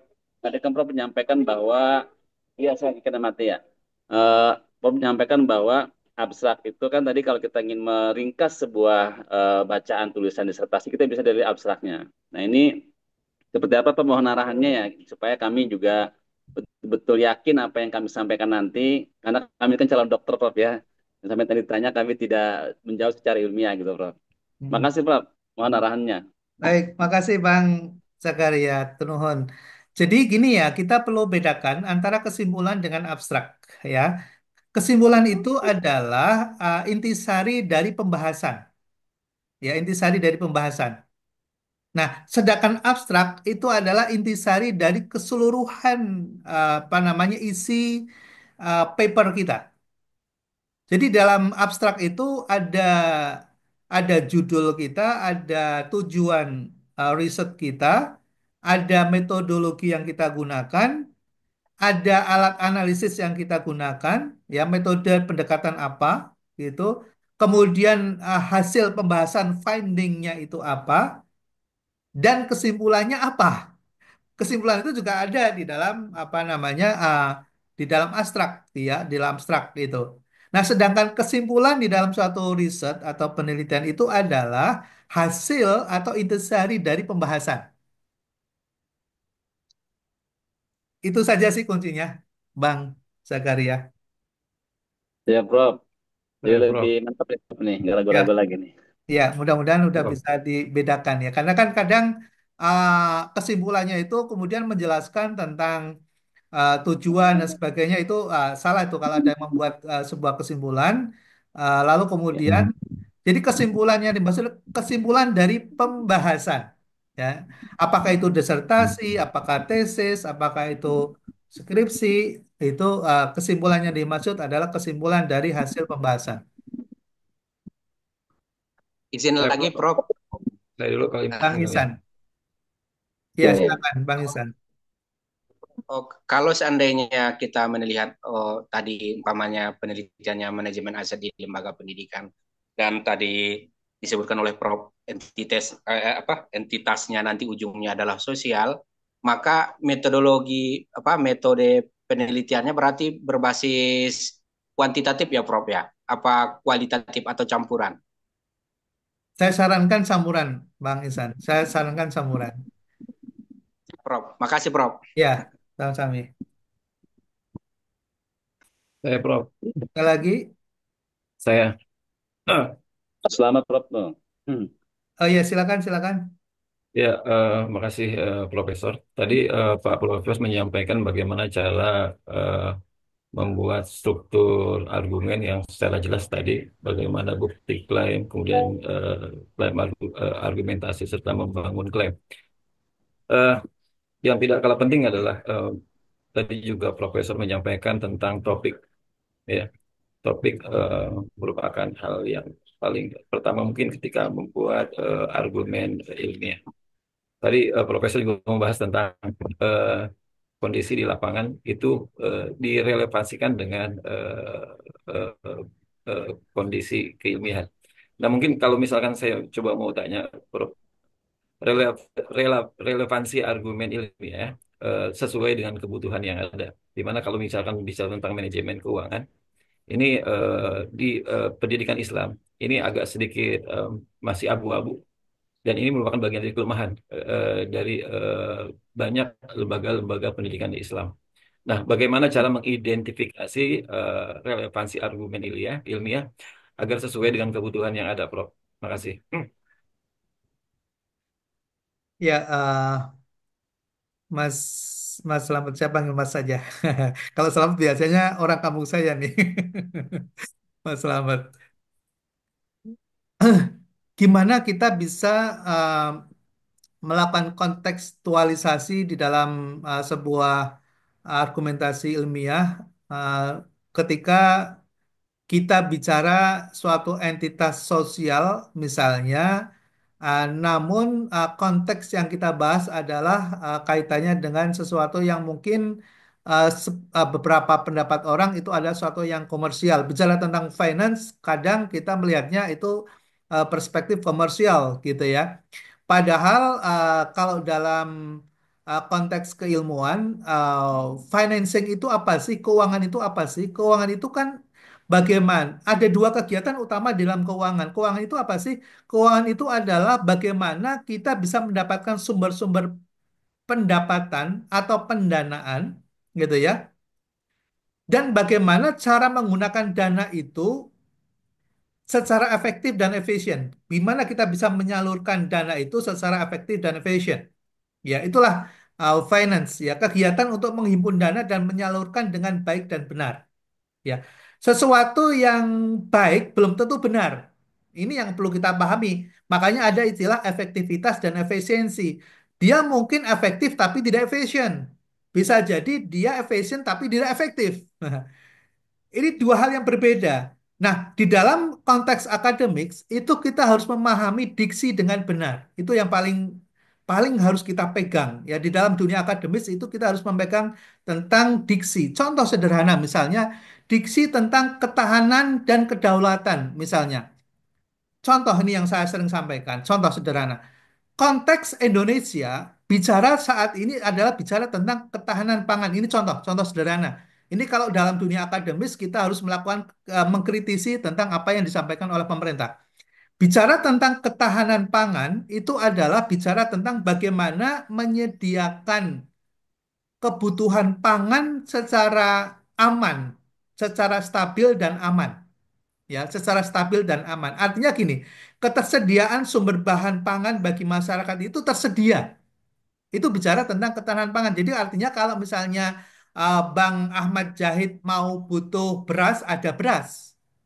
Misalnya Bang Slamet misalnya ya, Mas Slamet mau butuh apa telur untuk melengkapi gizi misalnya, ada telur yang tersedia. Itu adalah bicara tentang ketahanan pangan. Tidak, namun kita harus paham bahwa ketahanan pangan itu tidak bicara tentang sumber pangannya. Tidak bicara tentang sumber pangan. Sumber pangan dari mana aja boleh. Contohnya apa? Contohnya misalnya kalau tidak ada beras misalnya karena petani kita misalnya tidak cukup apa namanya panen misalnya, maka kita impor saja gitu ya. Kita impor saja. Atau misalnya harga beras naik misalnya sudah kita impor saja. Masyarakat tidak bisa membeli beras karena harga berasnya misalnya naik, terjadi inflasi, kita impor saja. Kita tidak ada garam, kita impor garam saja. Yang penting ada. Nah, itu bicara tentang ketahanan pangan. Dan itu yang menjadi konteks nasional dan kebijakan kita saat ini. Makanya kemudian kenapa yang terjadi adalah kemudian tidak ada swasembada. Pemerintah tidak ada kebijakan anggaran untuk melakukan subsidi pupuk. Pemerintah tidak ada kebijakan untuk melakukan subsidi petani. Pemerintah tidak memikirkan untuk memberikan anggaran terhadap subsidi para nelayan. Nggak ada. Kenapa itu nggak ada? Sejak tahun 99 ketika uh, uh, Kamdesus menandatangani ratifikasi Indonesia dan IMF, gitu, bicara tentang kedaulatan udah dicabut. Itu. Makanya kemudian pemasok di dalam negeri ini siapapun boleh dari China, dari Thailand, dari manapun terhadap pangan kita dari mana saja. Kemudian subsidi pupuk dihilangkan, subsidi untuk nelayan dihilangkan, subsidi untuk industri tekstil dihilangkan. Makanya kemudian kenapa sekarang tekstil hancur? Karena nggak ada subsidi. Kenapa para petani tidak bisa lagi bersuasembada? Karena pupuknya mahal, karena nggak ada subsidi. Itu kesalahan kebijakan. Bicara tentang diksi ketahanan, bukan kedaulatan pangan. Kalau bicara tentang kedaulatan pangan, maka pemerintah harus membela habis-habisan terhadap para petani, para nelayan, para industri kecil. Dan alokasi dari pajak itu harus dialokasikan ke situ minimal 20%. Ada ada ada kerangka hukum gitu. Nah, sama dengan bicara misalnya tadi diksi-diksi tentang benar dan baik. Mungkin baik, misalnya gini, kita punya anggaran nih, hasil dari apa namanya, dari infak. Misalnya untuk organisasi lembaga kita ada infak. Ya, infak masuk ke lembaga pendidikan kita. Mungkin baik, misalnya digunakan untuk meningkatkan kesejahteraan para guru, misalnya. Alokasi infak misalnya 60% untuk alokasi kesejahteraan guru. Baik nggak? Baik. Bagus. Tapi belum tentu benar. Ternyata misalnya infrastruktur untuk penyediaan fasilitas belajar mengajar kita misalnya masih kurang. Misalnya komputernya jadul, tidak ada wifi misalnya. Perpustakaannya bukunya buku tahun 2000-an misalnya. Tapi kemudian alokasi anggaran 60% misalnya untuk kesejahteraan para guru-guru. Baik-baik, gurunya senang, happy gitu loh. Tapi persoalannya adalah kemudian pembelajaran kita prosesnya kompetitif nggak? Punya daya saing nggak dengan yang lain? Ya karena serba jadul, orang tua mikir dong. Ini komputer Pentium misalnya. Lalu kemudian apa namanya wifi-nya on off misalnya. Ya, anak-anaknya pada cerita sama sama orang tuanya, "Ma, Pak," gitu ya. Kita nggak bisa lagi apa akses apa untuk internet. Itu internetnya kadang mati, kadang hidup gitu. Kadang komputernya dipakai itu nggak ada itu apa namanya untuk kita berselancar gitu. Ya karena tidak tersedia apa namanya akses OS-nya tidak cukup, misalnya OS-nya tidak cukup, misalnya itu udah nggak bisa apa compatible dengan aplikasi yang ada saat ini gitu dan seterusnya ya pasti orang tua oh gitu ya ya sudahlah adiknya jangan sekolah lagi di situ udah tahun depan nggak pada sekolah di situ gurunya happy nggak happy gurunya dapat gaji banyak gitu ya jadi baik belum tentu benar. Nah bicara tentang konteks diksi itu penting dan kita harus bisa memahami itu dan dampaknya seperti apa kita juga harus memahami itu. Ya, sementara gitu. Terima kasih. Saya Ya, ada makasih Prof. Prof. Ya, yang lain dulu nih, Ya, Bang Jadid, Jan Jahit, punten. Kalau ada yang lain, ibu-ibu kayaknya belum ada nih suaranya nih. Bu Enda mau Kalau nanya tuh, saya Prof. bisa Ah, Mbak Ais, ini silakan, membaca. Mbak Ais. Ya, terima kasih Prof. Jadi Sama enggak? begini, izin bercerita terlebih dahulu sebentar. Saya dimintai tolong untuk membuat naskah akademik dan polis brief mengenai rancangan undang-undang perlindungan pelajar. Nah, hal yang saya temui dalam beberapa observasi saya dengan Dewan Pendidikan, begitu pula dengan Dikpora dan eh, instansi pendidikan, itu adalah adanya tumpang tindih yang ditakutkan nantinya ya Prof, adanya tumpang tindih RUU Perlindungan Pelajar itu dengan Undang-Undang Perlindungan Anak dan Perlindungan Hak Asasi Manusia sampai ke perlindungan perempuan. Nah, kira-kira Prof, nanti coba saya kirimkan draftnya ke Prof. Saya juga menyadari ada beberapa catatan dalam polis brief saya, ada 9 catatan. Terima kasih Prof. Tadi sudah memberikan saya insight-insight baru untuk menulis ini. Alhamdulillah saya sangat membutuhkan ilmu penulisan polis brief ini. Saya belum ada rekomendasi yang pertama dan belum ada detailing pemangku kebijakan. Insya Allah nanti akan saya tambahkan.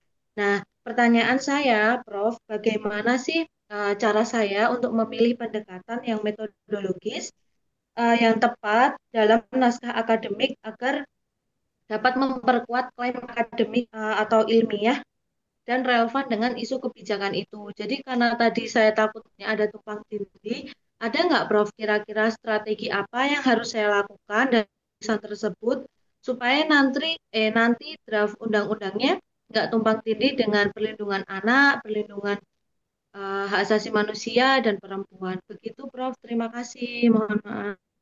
Ya, Mbak Isa luar biasa, appreciate ya sudah dikasih kepercayaan untuk menyusun naskah akademik. Saya kira tidak semua di antara kita ini punya kesempatan yang sama untuk bisa menyusun itu.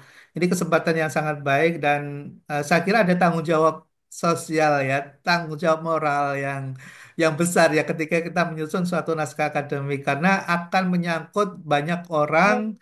Kalau kemudian itu terrealisasi, terimplementasi, berdampak sangat luas gitu ya, dan tentunya ini akan memberikan dampak positif atau sebaliknya kalau kita salah dalam melakukan argumentasi gitu ya. Salahnya apa kalau kemudian argumentasi kita tidak cukup kuat? Disitulah yang kemudian ada titik lemah yang bagi para terutama para pengkritisi akan mengklaim bahwa ini tidak cukup fundamental, tidak cukup krusial, tidak urgent, dan seterusnya yang kemudian akhirnya mengeliminasi dari suatu argumentasi yang kita buat itu. Nah, itu tanggung jawab moral kita di situ. Padahal kita sangat tahu dan sangat penting dan dalam konteks mungkin perspektif apa namanya common sense ya kita belum bicara tentang ilmiah tapi dalam perspektif common sense bahwa pelajar ini harus dilindungi gitu ya, harus dilindungi gitu. Kenapa? Karena dia berada dalam apa namanya posisi objek dan subjek gitu ya. Dia adalah posisi sebagai objek hukum dan sebagai subjek hukum. Dan sekaligus juga dia menjadi sebuah sasaran kebijakan yang dalam apa namanya konteks regulasi di situ banyak sekali yang apa namanya menjadikan pelajar ini pelajar dia sebagai sosok apa namanya warga negara yang kemudian bersentuhan dengan hak asasi, kemudian konteks pelajar dia sebagai profesi seorang siswa yang perlu mendapatkan apa namanya hak-haknya dengan benar gitu ya. Kemudian dia juga sebagai konteks sebagai seorang anak gitu yang harus mendapat perlindungan, baik perlindungan dari orang tuanya maupun perlindungan dari negara gitu. Nah, pasti ini akan sangat bersinggungan ya dengan apa namanya dengan regulasi yang ada di kita gitu. Nah, makanya ketika kita bicara di sebuah kajian naskah akademik ini, kita perlu mempertimbangkan perspektif tadi ya perspektif sosial, sosiologis, perspektif hukum atau yuridis gitu ya. Kemudian ada perspektif empiris ya, kenyataannya itu seperti apa sih yang terjadi yang mendera kemudian pelajar ini dalam konteks tadi dia bisa menjadi korban, kadang dia juga bisa menjadi pelaku. Ya secara apa namanya misalnya ketika ada peristiwa bully, ada peristiwa yang kemudian dia sebagai bisa menjadi korban juga menjadi pelaku juga ya. Dalam konteks kekinian ternyata pelajar kita eh, apa namanya tren terhadap pelaku menjadi lebih besar dibandingkan sebagai korban. Ini juga menjadi suatu suatu kekhawatiran tersendiri yang kemudian butuh adanya pelindungan ya untuk pelajar ini. Nah, maka tadi perspektif dari pandangan kita, argumentasi kita itu kita bisa lihat tadi eh, nanti mungkin struktur penulisan naskah akademik nanti saya akan bantu share ya ke Mbak Aisyah. Nanti seperti apa gitu ya struktur yang bukan masalah benar atau baik tapi yang digunakan oleh regulator ya oleh Dewan Legislatif ketika dia menerima naskah akademik itu dia akan melihat perspektifnya dari sisi mana. Kebetulan saya ada itu, insya Allah nanti saya akan share. Nanti ketika kita nulis kita sudah langsung bisa ini ya menerawang atau memberikan abstraksi bahwa nanti akan ditanyakan nih oleh legislatif tentang poin-poin apa saja ini. Nah, itu kita harus harus siapkan, itu harus kita provide karena nanti naskah akademik ini kan akan diajukan oleh eksekutif ya, oleh eksekutif ke yudikatif. Nah, di situ kita harus tahu perspektif apa yang dipikirkan oleh lembaga legislatif dan yudikatif ketika membaca suatu naskah akademik. Itu yang paling penting ketika kita menulis, ya, Mbak Mbak Isa, Nun, Oke, terima kasih banyak, ya, Prof. Mbak Sami. Ada lagi mungkin? Masih ada waktu 10 menit. Izin Prof, mana Ya, Mbak? Bang Jahid, silakan. Oke, terima kasih. Jadi dalam persoalan ekonomi yang kita hadapi, yang sekarang menjadi nyata, tadi kan disampaikan oleh Prof termasuk kalau ada kekurangan beras ya impor saja misalkan itu praktisnya untuk ketersediaan kemudian kekurangan garam ya impor saja dan sebagainya. Nah ini sebagaimana pengalaman Prof sendiri, bagaimana pengembangan apa makanan alternatif misalkan singkong, pengembangan singkong kalau sekarang gimana Prof untuk masa depan? Terima kasih Prof. Kan pengalaman Prof ada di bidang persingkongan gitu. Terima kasih. Terima Assalamualaikum. kasih, Bang Jahid Prof, ya. bertanya Ya, sekalian Bu, biar ya, karena waktunya tinggal 10 menit, silakan kita tampung dulu. ya. Ya.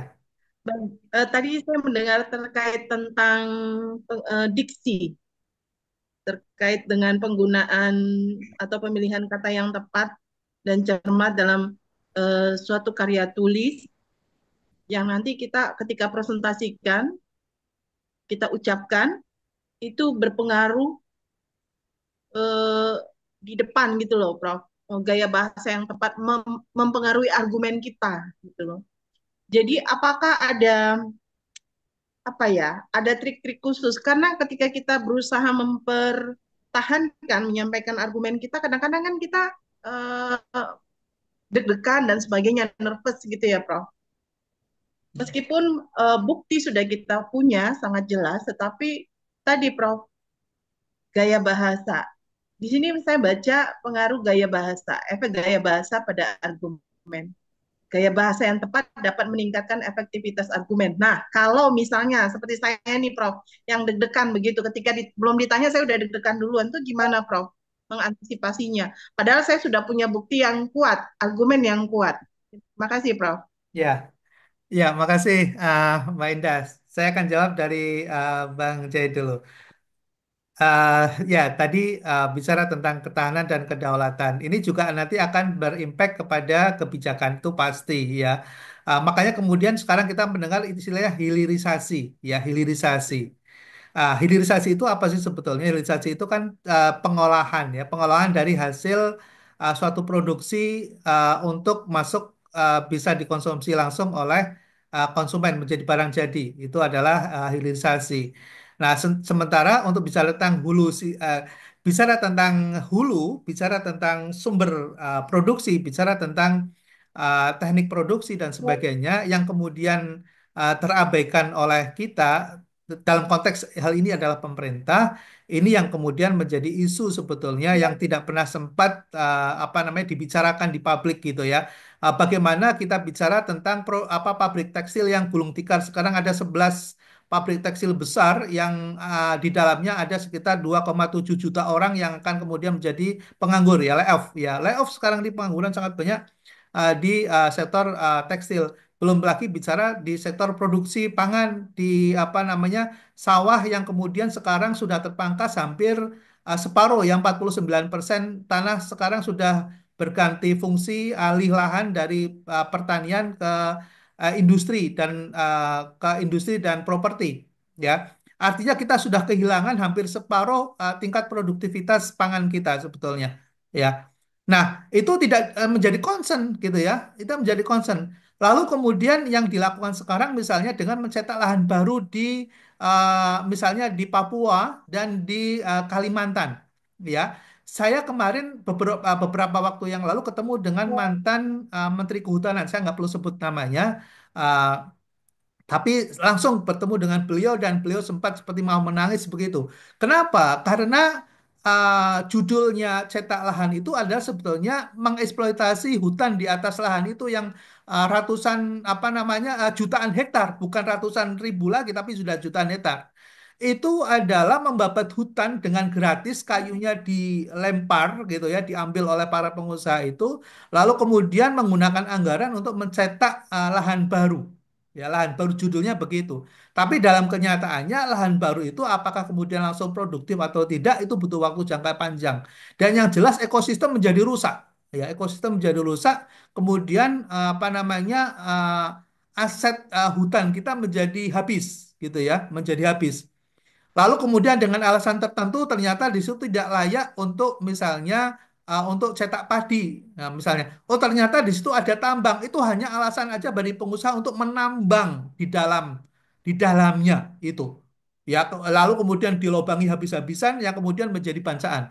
Dan ini yang kemudian tidak pernah terpikirkan. Saya nggak ngerti ya kebijakan kita. Tapi yang jelas tanah-tanah produktif di Jawa itu habis separuh lebih untuk properti dan industri. Ya, pertanyaannya, apakah kemudian industrialisasi itu justru tidak cocok misalnya dilakukan justru seharusnya di luar Jawa gitu ya? Karena industrialisasi itu kan dia tidak butuh banyak lahan yang luas seperti pertanian gitu ya. Pertanian bisa tetap dipertahankan karena itu adalah hasil cetak jangka beratus-ratus tahun yang lalu para leluhur yang ada di wilayah apa namanya tanah-tanah subur itu yang kemudian bisa menghasilkan sektor pangan yang sangat produktif. Kita bisa lihat ya, misalnya kita mau jalan-jalan ke Jepang. Itu daerah pertanian di Jepang itu nggak pernah beralih fungsi jadi properti, nggak akan pernah. Lalu kemudian apa yang dilakukan oleh Jepang adalah rumah tumbuh ke atas. Contoh sederhana kalau itu ada di situ. Lalu kemudian dibangun properti kalau ada daerah tandus yang memang nggak bisa ditumbuhi tanaman. Itu baru dibangun properti. Gitu. Nah, kita membangun properti di atas tanah-tanah subur. Bapak Ibu silahkan buktikan dimanapun kita berada. Saya di Pekalongan, mungkin Bapak Ibu ada yang di Sukabumi, ada yang mungkin di Subang, ada yang mungkin di sebagian di Sumatera misalnya. Nah, karena alasan perluasan untuk kebutuhan properti, lalu kemudian tanah-tanah subur itu ditutup dengan bangunan. Nah, lalu kemudian digantilah untuk menutupi kekurangan pangan itu dengan ketahanan pangan. Lalu kemudian mengimpor itu. Gitu. Nah, ini jangka panjang, apa namanya, jangka panjang eh, sangat memprihatinkan, sangat memprihatinkan. Dan kemudian apa namanya kebutuhan persediaan pangan kita ke depan, apakah masih mungkin untuk kemudian bisa menyediakan pangan untuk sekitar 300 juta orang? Ini juga tidak pernah ada suatu studi yang apa namanya yang cukup berarti untuk itu, ya. Oke, jadi Bang Jadid, mohon maaf, saya nggak akan bahas tentang singkong. Ini kita bicara tentang apa policy paper dan bicara tentang untuk contoh saja. Dan tadi ada contoh-contoh. Kalau kegunaan singkong sekarang luar biasa ya, karena dia menjadi bahan baku untuk pengganti plastik, untuk kemudian bisa menjadi apa namanya bahan konsumsi yang pengganti karbo yang sangat lebih sehat ya dibanding banyak sekali ya. Saya kira nggak perlu dibahas di sini, Bang Jahit. Teman. Kemudian Mbak Indah tadi, kaitannya dengan diksi itu adalah kaitannya dengan literasi, Mbak Indah. Jadi saran saya, kalau kita ingin membahas sesuatu hal, cobalah kita perdalam dengan tulisan-tulisan yang kita bisa baca dari para penulis lain. Nanti di situ kita akan bisa memahami tentang diksi itu, ya. Jadi diksi itu tidak bisa kita pelajari secara khusus, tapi kita bisa dapatkan dari suatu literasi, dari suatu bacaan, ya, dari suatu bacaan. Semakin banyak bacaan yang kita bisa serap, maka akan semakin dalam kita memaknai sesuatu kata itu dengan lebih luas, ya. Kalaupun nanti kemudian kita ingin tahu secara spesifik, kita bisa saja menggunakan teknologi yang untuk membantu. Misalnya kita menggunakan Wikipedia, misalnya itu yang paling praktis ya, Wikipedia. Atau misalnya kita googling ya dengan googling. Uh, Bisa juga menggunakan AI dengan artificial intelligence, menggunakan Meta misalnya atau Copilot misalnya bisa aja kita bisa untuk membedakan kata satu dengan kata yang lain, lalu kemudian kita minta contoh-contoh gitu ya. Tapi kita akan bisa mengelaborasi kalau kita cukup literasinya. Karena sifatnya kalau semacam Wikipedia atau Copilot atau menggunakan Meta, Artificial Intelligence atau Gemini misalnya, itu hanya apa namanya secara sempit saja untuk membedakan kata per kata, tapi untuk mendalami dan memahami secara deep itu butuh literasi yang cukup. Jadi kata kuncinya adalah membaca. Gitu Mbak Endah. Baik, Prof. Terima kasih. Oke, sami-sami. Baik, Bapak Ibu sekalian, nggak terasa ya kita sudah masuk ke jam 10. Ada tugas yang perlu diselesaikan. Multiple choice ya, cukup sederhana. Waktunya cuma 10 menit saja masuk ke bagioconsulting.com. Kemudian bisa dikerjakan pilihannya. Soal nomor Soalnya bisa dilihat nomor 152. Soal 152. Silakan bisa dikerjakan hanya untuk memilih saja ya, untuk